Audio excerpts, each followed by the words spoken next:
Noite, Caio. Boa noite a todas e todos que estão aqui. Para mim é um prazer e privilégio estar aqui no ITV mais uma vez para dar um pouco do meu conhecimento que eu tenho sobre instituições políticas e principalmente ao lado do meu orientador, professor Lúcio Renault. Para mim é um prazer enorme. Pessoal, eu preparei uma apresentação para vocês hoje, bem sucinta, a pedido da equipe aqui do PSDB, sobre o papel do legislativo. Eu já vi aqui que tem algumas pessoas, né, o Enoque, que vai sair a deputado distrital, outras pessoas também que vão sair a equipe de deputados distritais, né, a Juliana, que é da equipe da Iara. Falar de legislativo para uma diversidade dessas, né, não sei se aqui vai ter algum senador, mas falar de deputado federal, deputado distrital, deputado estadual é um desafio enorme, porque cada legislativo tem a sua peculiaridade. Então, se a gente fosse esmiuçar cada um deles aqui, a gente demoraria, eu acho que, aulas e aulas, né, Caio? Então, assim, eu vou passar muito rapidamente para dar uma pincelada geral sobre essas funções, sobre essas atribuições. Elas cabem ao mesmo tempo, né, para assembleias legislativas, também para a Câmara dos Deputados. Algumas particularidades de algumas casas, eu não vou entrar nesses detalhes mais uma vez, para a gente conseguir contemplar a proposta aqui do curso. Deixa eu compartilhar minha tela. Eu vou desligar minha câmera porque eu vi que na outra apresentação ficou dividindo a tela e porventura ficou pequenininho. Ah, então eu vou compartilhar para ficar maior para vocês. Eu vou desligar minha câmera. Não sei se vai ajudar. Vocês conseguem ver minha tela? Perfeitamente, professora Perfeito. Marcela. Obrigada, Túlio. Vamos lá, gente. Vamos focar aqui em eleições para deputados federais e eleições para deputados estaduais. Distrito Federal, ele é como se fosse um Frankensteinzinho, né? A gente tem uma Câmara Legislativa aqui no DF, que se a gente for puxar o regimento interno, ou seja, aquele documentozinho que rege tudo o que acontece ali dentro do Legislativo em âmbito distrital, a gente vê que ele bebe tanto atribuições de uma Assembleia Legislativa como de uma Câmara de Vereadores. Então, é um híbridozinho, assim, bem interessante da gente estudar. Então, eu não vou focar tanto aqui na CLDF, mas as atribuições gerais vão se aplicar a todo mundo. Só um minutinho que pediram para eu... Só um minuto, peraí. Desabilitar, ok. Está desabilitado, Caio, aí, para você? Tá perfeito, professor. Beleza, valeu. Na Câmara dos Deputados, pessoal, a gente tem 513 integrantes, né, que são eleitos de 4 em 4 anos. Essas vagas, essa quantidade de deputados, tanto das Assembleias Legislativas quanto para a Câmara dos Deputados, né, a nível federal, essa quantidade ela é estipulada pela Constituição Federal com base em dados populacionais fornecidos pelo IBGE. Ou seja, a gente tem, em âmbito federal, o mínimo de 8 deputados eleitos por um estado e o máximo de 70 deputados eleitos por um estado. Só que esse número existem várias polêmicas em torno desse quantitativo, né? Alguma literatura fala que se a gente fosse recalcular isso para os parâmetros de hoje, um estado como Roraima, por exemplo, teria um parlamentar e São Paulo mais de quase 200 parlamentares, né? Se a gente fosse redistribuir essa proporção. E para as assembleias legislativas, o quantitativo também é trazido pela Constituição Federal, só que o cálculo é um pouquinho diferente, né? Até 12 representantes por estado, se faz um cálculozinho que multiplica por 3, se dá um número do quantitativo de parlamentares que vai ocupar ali a Assembleia, então o cálculo é um pouco diferente, mas o interessante é que vocês saibam que todo esse quantitativo, quantos cargos, quantos deputados, quantos representantes a gente vai ter, é estipulado pela Constituição Federal. E quais são os pré-requisitos para a gente se lançar enquanto um candidato ao legislativo, né? Tem que possuir nacionalidade brasileira, estar em pleno exercício dos direitos políticos, ou seja, ter atingido a maioridade, ser maior de 18 anos, ser eleitor, estar em dia com os direitos políticos, para quem for homem, estar em dia com as obrigações militares, e se porventura a pessoa tenha sofrido alguma condenação criminal transitado em julgado, tem que ter cumprido toda a pena, né? Ou seja, então, além de cumprir outros requisitos, enfim, Hoje em dia também inclui-se a questão da lei da ficha limpa, entre outros. Tem que ter domicílio eleitoral no estado que pretende concorrer, tem que estar afiliado a um partido político, né? E é preciso também não somente estar afiliado, não somente ter a intenção de se lançar candidato, a candidatura ela tem que ser referendada em convenção partidária. Então, tem muita gente que eu vejo acompanhar alguns candidatos de perto, os candidatos se lançam, acham que o partido vai comprar a candidatura, chega na hora da convenção, fica de fora. Então, tem que ter também esse jogo político, principalmente para vocês que são pré-candidatos, já ter esse entrosamento maior com o partido desde agora, para que o nome vingue de fato na convenção. Ser alistado junto à Justiça Eleitoral, obviamente, ter a idade mínima de 21 anos, né, para quem for deputado, e 35 para senador, mas essa idade tem que ser completada até a data oficial da posse, ou seja, para diplomação não precisa ainda ter completado a idade oficial para assumir o cargo. Então, em muitas ocasiões as pessoas são diplomadas ainda não tendo a idade, mas na data da posse é necessário ter a idade legal para assunção ao cargo. A gente ouve falar muito, pessoal, que o legislativo tem a função de legislar e fiscalizar, né? Essas são as funções típicas do legislativo, ou seja, aquelas funções que são próprias do poder legislativo, que é legislar, fazer leis, obviamente, e fiscalizar os atos e ações do poder executivo. Vou destrinchar isso um pouquinho para vocês no próximo slide. Só que também o legislativo, assim como todos os outros poderes, como o judiciário e como o executivo, também tem funções atípicas, ou seja, as funções que não são funções primárias daquele poder, que são funções primárias de outros poderes no nosso sistema, né? Nós temos o sistema legislativo, o executivo, o judiciário, cada um tem o seu poder que ele exerce com primazia, só que esses demais poderes também tem um quesinho de funções que são secundárias que tocam aos outros poderes, ou seja, o legislativo também tem a sua atribuição de julgar. A gente vai ver daqui a pouco quando é que o legislativo tem essa função de julgar, que é uma função típica do poder judiciário. E também tem a função de administrar, né, que é uma função também que a gente pode falar que é uma função típica do poder executivo.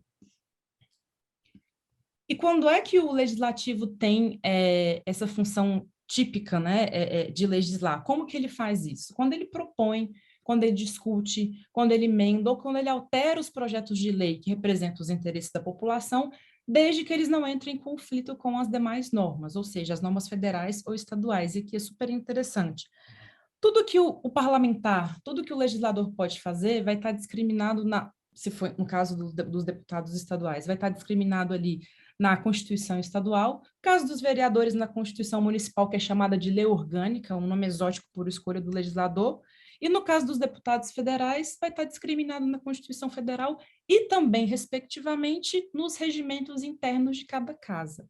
Cada órgão, né, cada legislativo tem a atribuição de fazer o seu próprio regimento interno. Como o próprio nome sugere, né, um regimento. Ele é como se fosse um manual, ele rege as atividades, as ações, tudo que está sendo feito ali em âmbito de legislativo com mais minúcias. As constituições, elas trazem os ditames gerais, o regimento interno traz as minúcias de como que essa função ela deve ser desempenhada mais discriminadamente. O legislativo também tem a função de elaborar o orçamento interno da casa, eu colocaria isso também como uma função administrativa, mas coloquei aqui, e aprovar o orçamento da União, caso, né, em caso dos deputados federais, e, se for o caso dos deputados estaduais, o orçamento enviado pelo governador. Função de fiscalizar. O que está dentro dessa função fiscalizatória do legislativo? Fiscalizar, investigar e controlar os atos do poder executivo. E para isso conta-se, né? A gente tem um grande exemplo, o auxílio do Tribunal de Contas da União em âmbito federal, que muitos acham que é um órgão vinculado ao judiciário, e não é, é um órgão vinculado ao legislativo. Nós temos a aplicação adequada, né, a função de fiscalizar a aplicação adequada dos recursos públicos por parte do Poder Executivo. Tem a função também de examinar o plano plurianual do governo federal, barra estadual, e as diretrizes para o orçamento seguinte. Quando a gente fala dessa função típica de legislar, Por muitas das vezes a gente já pensa que a gente sabe o que é legislar, o que é fazer lei, enfim, eu tenho uma ideia legislativa, essa ideia legislativa ela vai ser discutida, no final vai para aprovação ou para não aprovação do presidente, e é assim que uma lei nasce ou é assim que uma lei morre, né? Com a sanção ou com a não sanção. Só que é interessantíssimo, e a gente conseguiu aferir isso num curso que, aqui do próprio ITV, que a gente fez para vereadores, que eu inclusive participei, que por mais que nós pensemos que sejam obviedades, isso ainda não é obviedade para grande parte das pessoas. Então, por isso que é interessante a gente, para além da gente ter essa noção de que o legislativo faz as leis, né? Mas como que essas leis são feitas de fato? Esse tema que o legislador está tratando, ele é de competência daquele deputado? É um deputado que deve fazer aquilo? É função do deputado legislar sobre aquele tema? Qual que é a ferramenta adequada para esse deputado dar prosseguimento a esse projeto, a esse reclame, a essa demanda, a essa ideia que ele teve, essa ideia legislativa que ele teve? E em que momento ele deve usar essa ferramenta? Porque a gente vai ver que dentro do processo legislativo existem momentos, existem ritos, né? Ritos que são regidos pelo regimento interno. Essa demanda, essa ideia, ela vai vingar? É só colocar para tramitar que ela vai vingar? Precisa de apoiamento? Tem custo político, ou seja, para além, né, do formal, do procedimental, nós temos que levar em conta também que dentro desse jogo formal existem um jogo de interesses por trás disso. Existem pessoas que querem tocar suas pautas, suas demandas, suas bandeiras. Há necessidade de apoiamento, né? Existem algumas situações que demanda-se algum quórum até qualificado para aprovar uma determinada proposição. Se existe algum custo político por trás enfim, de apoiar-se essa ideia, né? Como que a sociedade vai reagir a isso? Porque agora tem-se mais esse critério, né? O parlamentar ele tem esse feedback quase que espontâneo das ações que ele está travando ali dentro do legislativo, e porventura ele pode ser muito reativo a essa demanda que chega por ele, por exemplo, pelas redes sociais, né? Como que a rede social está lidando com isso? A rede social costuma ser um termômetro muito bom, principalmente para pautar a atuação dos parlamentares a depender de uma determinada pauta. A gente tem visto isso com muita frequência, principalmente a partir das eleições de 2018, né, que as redes sociais foram ganhando força, muita força nesse sentido. Passar rapidamente com vocês sobre a estrutura do legislativo, né? A gente sempre ouve falar, porque no plenário, porque nas comissões, só que a gente, porventura, as pessoas não sabem o que acontece ali, né? O plenário é o pleno, o próprio nome já fala, né? Onde toda essa composição de parlamentares se reúne para apreciar, para discutir as votações e para votar algumas proposições legislativas, né? Só que nem todas as proposições excetuando quando a gente fala de Câmara de Vereadores, né, porque a gente tem câmaras muito pequenas, com no mínimo 9 vereadores, então não faz sentido a gente ter estruturas de comissões para separar esses parlamentares para discutir as proposições isoladamente. Agora, já quando a gente fala de estruturas maiores, assembleias, né, a CLDF, a Câmara Legislativa aqui do DF, e também de Câmara dos Deputados, já faz sentido, porque a gente já tem um grande volume de parlamentares, e seria humanamente impossível a gente discutir o volume de proposições que estão em tramitação, né, que estão ali para serem apreciadas, todas no plenário pelos 513, ou enfim, pela maioria dos deputados ali presentes. Então, o que se faz, né? Vou passar para esse slide aqui, depois eu mudo para o anterior.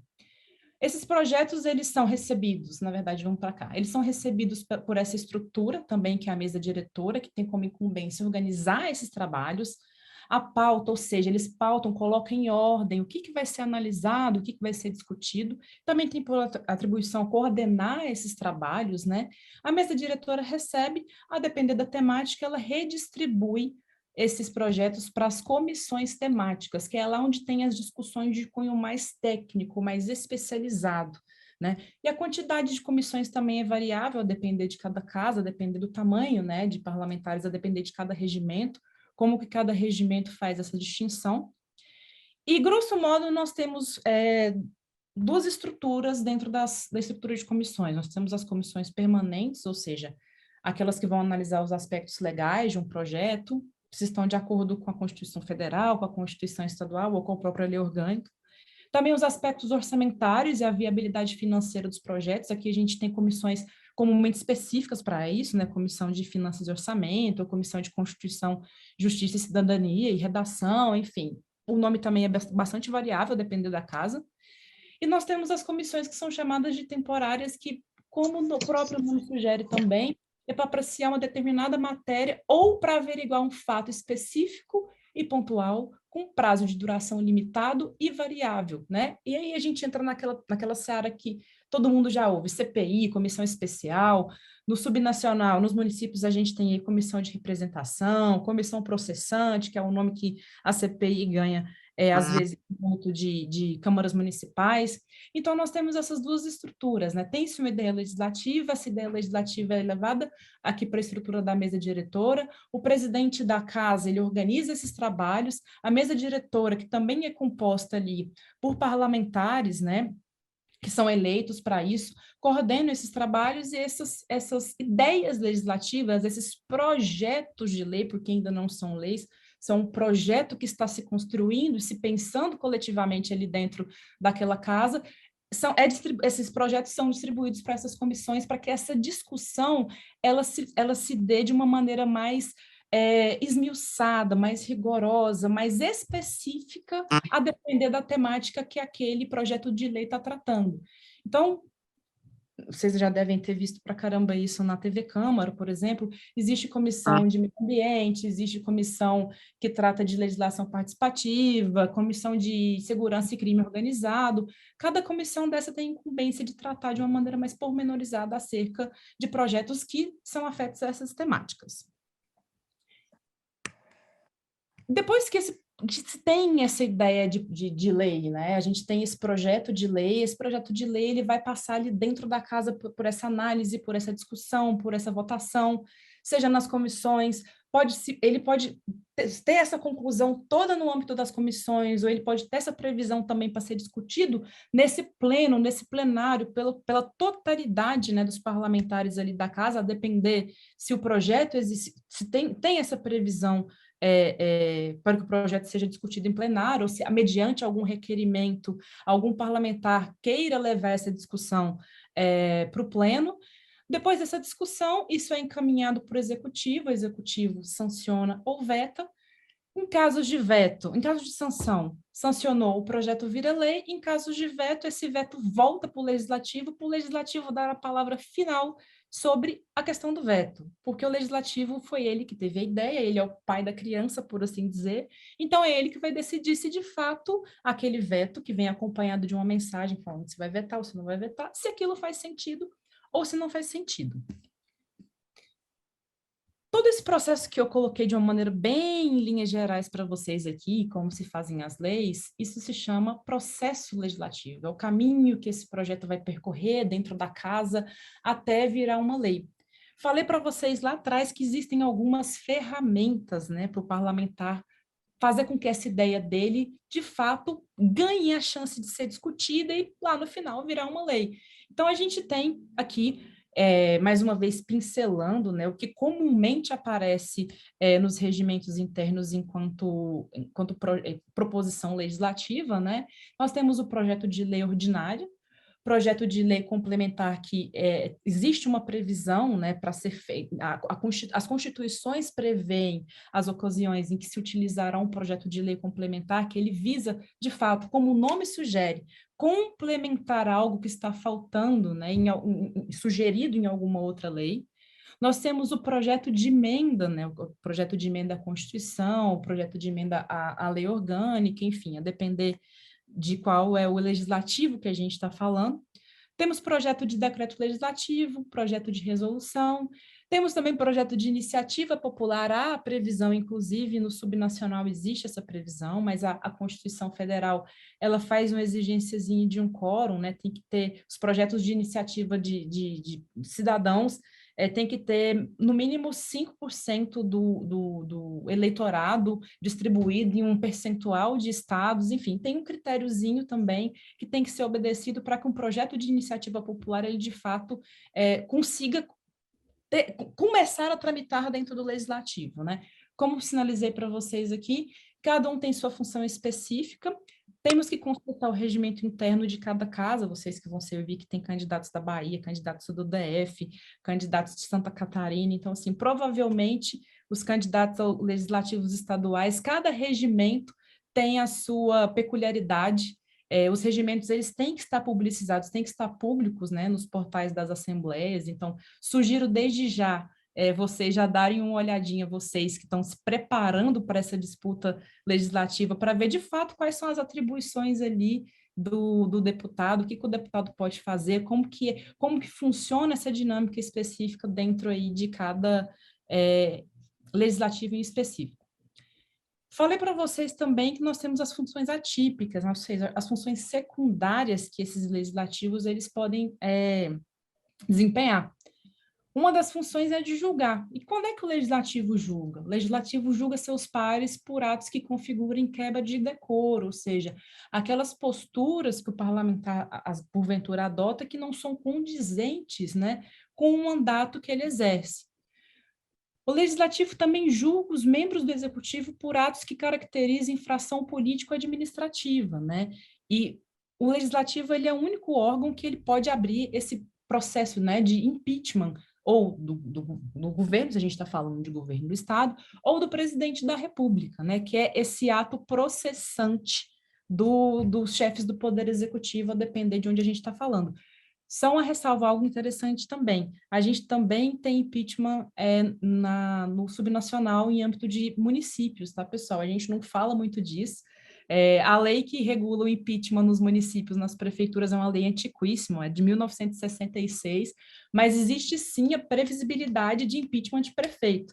Só que por conta das dinâmicas muito peculiares e muito particulares das câmaras legislativas, das câmaras municipais, a gente, enfim, da dinâmica política que se trava mais intimista, porventura, ali entre vereadores e prefeitos, a gente vê que raramente acontece essa instauração de impeachment de um prefeito. Recentemente, a gente teve um episódio em Barra Mansa, no Rio de Janeiro, mas isso foi, assim, um ponto foríssimo da curva, que, de fato, não é algo típico de acontecer em municípios, né? Também existe a função administrativa que o legislativo é incumbido. E quando é que o legislativo exerce essa função administrativa? Quando ele olha para a sua auto-administração, né? Quando ele olha para o seu funcionamento interno, quando ele tem que olhar para a manutenção das atividades na Câmara ou na Assembleia que dependam de recursos humanos e materiais, ou seja, quando ele tem que gerir a sua própria estrutura, ele está também ali avocando para si essas funções administrativas que, porventura, são típicas de outros poderes. Os parlamentares, eles têm direitos específicos, e isso é interessante também que vocês saibam. Parlamentares, no exercício do cargo depois de empossados, eles não podem ser presos a não ser em flagrante de crime inafiançável, ou seja, aqui a gente está falando daquela famosa imunidade formal. Os deputados e senadores também são invioláveis por suas opiniões, palavras e votos, conforme a Constituição. Aqui a gente está falando de imunidade material e é assim, pessoal. Não é que o deputado, o senador, o deputado estadual, o deputado distrital, ele pode sair falando tudo o que ele quer unicamente porque ele tem um mandato. Ele tem essa inviolabilidade pelas opiniões acerca do mandato e no exercício do mandato. Tá? Porque existem também outras ocasiões que a gente vê aí que os parlamentares se excederam e avocaram essa questão da imunidade material por ocasiões que aconteceram fora das dependências e que não tinha nada a ver com o exercício do mandato ali e foram, de fato, tiveram algum tipo de problema por conta disso. Os parlamentares também não são obrigados a testemunhar sobre informações recebidas ou prestadas em razão do mandato, nem sobre as pessoas que lhe passaram tais dados, ou seja, aqui a gente está falando principalmente quando os parlamentares estão atuando em uma, por exemplo, uma CPI, né? Que a CPI ele tem também esse poder de julgar, tem esse poder de polícia, então o parlamentar ele não é obrigado a comunicar sobre essas informações que ele recebe nessas ocasiões, quando ele está na titularidade do mandato e nessa posição, principalmente, onde ele recebe determinadas informações privilegiadas ou dados privilegiados. Parlamentares também têm foro privilegiado, né? E os processos contra eles, aqui a gente está falando especialmente de deputado federal, tá, pessoal, nesse caso, só podem ser julgados no Supremo Tribunal Federal, né? E isso é isso é uma jogada para assegurar a liberdade do exercício do mandato, assim, que o parlamentar ele tem uma maior liberdade para ele não se constranger em exercer a sua função ali, principalmente quando ele está fazendo a sua função de julgar os próprios pares. E nas casas também nós temos as comissões de ética, né? Muita gente ouve falar sobre comissão de ética, a comissão de ética vai avaliar isso, a comissão de ética vai avaliar essa conduta do parlamentar. E cada casa também tem o seu código de ética e de decoro, né, que estabelece as condutas passíveis de levar à perda do cargo. Então, esse aqui, o código de ética também é algo elaborado especificamente pelas casas legislativas. Cada casa legislativa vai ter ali as condutas previstas, claro que também existe essa previsão mais geral, mas e as casas também costumam ter essas comissões de ética para julgar os parlamentares nessas ocasiões previstas pelo Código de Ética e Decoro. Eu achei por bem, conversando com a organização aqui do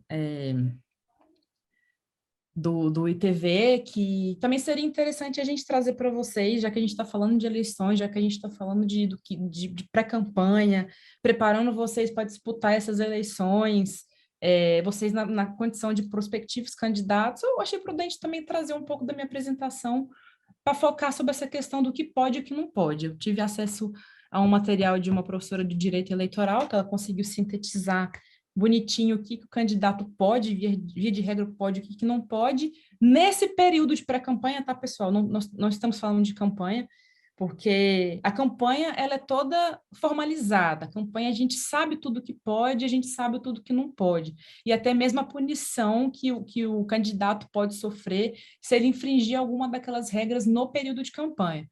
Só que a pré-campanha, ela é um cenário muito mais fluido. A gente sabe o que não pode fazer, via de regra. A gente sabe que não pode pedir voto, pedido expresso de voto não pode fazer.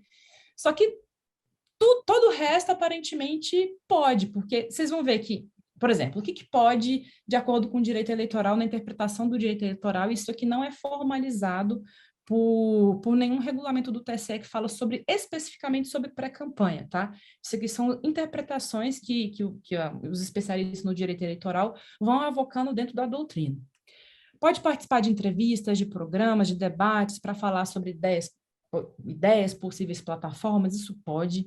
Pode realizar encontros, seminários, congressos em ambiente fechado e à expensa do partido, o partido pode pagar esses eventos. Pode realizar prévias com distribuição de material informativo, pode divulgar o nome dos pré-candidatos, pode realizar debate entre pré-candidatos, mais uma vez, sempre de voto, pode divulgar atos de parlamentares, pode divulgar debates legislativos, pode realizar reuniões de iniciativa da sociedade civil, de veículo de comunicação social, do próprio partido para divulgar ideias, objetivos e propostas partidárias, tudo aqui sem pedir voto, mas assim, obviamente a gente sabe que o pedido do voto, quando a gente comunica tudo isso, a gente já está comunicando que a gente é candidato, né, tangencialmente. Também pode já fazer aquela vaquinha, né, arrecadação de dinheiro antes da campanha, pode fazer o crowdfunding, a vaquinha eleitoral, pode começar desde agora já a fazer a vaquinha, só que esse dinheiro só vai para a conta do candidato se de fato esse candidato ele for aprovado em convenção. Se não for aprovado em convenção, esse dinheiro todo volta para quem doou, né, porque fica discriminado certinho quem doou, com CPF e tudo mais, são plataformas que são autorizadas pela Justiça Eleitoral, então a Justiça Eleitoral tem um controle de todo esse dinheiro que é doado nesse período pré-campanha para os candidatos. Para quem doou, quantidade que doou. Justamente por conta disso. Você aumenta o período para esse candidato, né, ter essa arrecadação de campanha, poder arrecadar dinheiro, só que de fato ele só vai poder utilizar esse dinheiro, botar a mão no dinheiro se ele virar candidato pós-convenções. Pode impulsionar conteúdo eleitoral em páginas pessoais e nas páginas dos partidos, só que você tem que pagar do seu próprio bolso, você não pode terceirizar esse pagamento, as pessoas não podem doar o impulsionamento para você. E aqui com várias ressalvas, tá, pessoal? Essa questão de impulsionamento é algo que não é formalizado. Até mesmo, assim, advogados eleitorais de partidos, advogados de candidatos, não ficou ainda muito bem definido o que pode e o que não pode em termos de impulsionamento, né? Isso ainda é muito fluido, muito vago. As pessoas fazem, depois que elas fazem, aí que elas tomam, enfim, são chamadas à atenção, aí que se vai discutir, de fato, quem pode, quem não pode, o que pode impulsionar, o que não pode impulsionar, em qual plataforma que pode, como que tem que pagar esse impulsionamento, se tem que declarar esse impulsionamento de pré-campanha, enfim. O entendimento ele ainda é muito vago nesse sentido.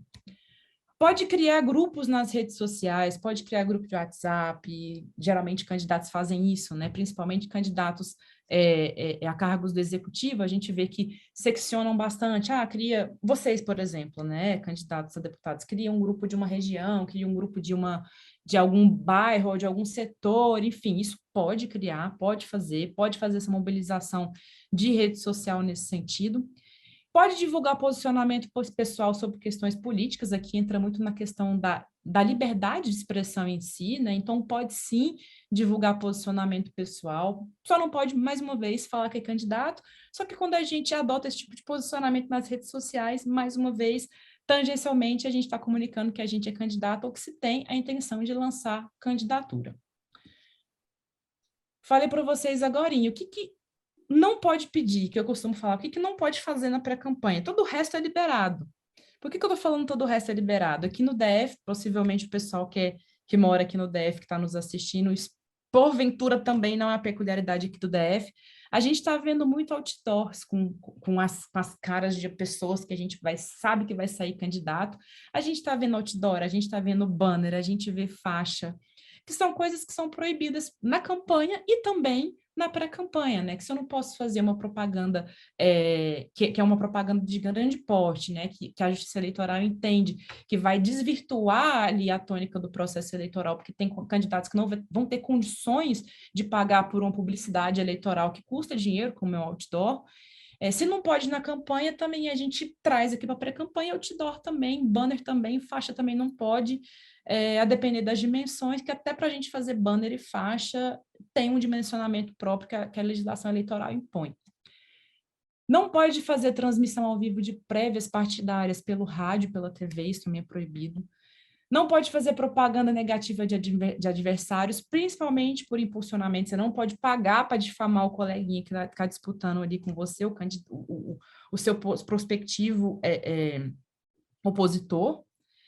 Não pode impulsionar conteúdo, como eu disse para vocês, pago por outras pessoas físicas ou principalmente por pessoas jurídicas. O partido tem que pagar o impulsionamento dele. Se você é o candidato, você tem que pagar o impulsionamento com seu dinheiro, com seu CPF, pede-se, né, vários dados para a questão do impulsionamento. E não pode distribuir brinde, não pode distribuir bens, não pode distribuir valores ou vantagens pessoais.